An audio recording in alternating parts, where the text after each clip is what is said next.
আসসালামু আলাইকুম। এই কুকিজ একবার বানালে দোকানের কুকিজের দিকে তাকাবে না আর। চকলেট প্রেমীদের জন্য এই কুকিজ একটা ম্যাজিক। চলো দেখে নিই রেসিপিটি।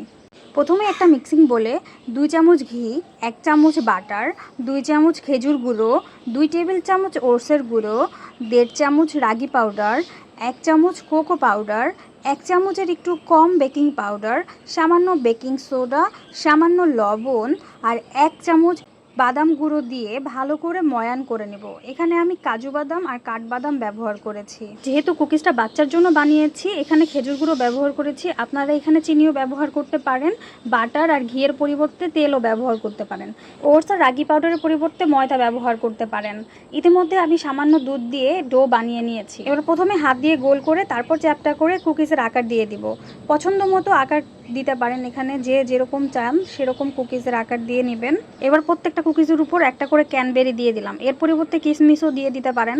এবার সামান্য সাদা তিল উপর দিয়ে ছড়িয়ে দিলাম দেখার সৌন্দর্যের জন্য। তবে কুকিজ বানালে বাজারের থেকে আর কুকিজ কেনা লাগে না, বাচ্চাদের জন্য স্বাস্থ্যসম্মত কুকিজ বাসায় বানানো যায়।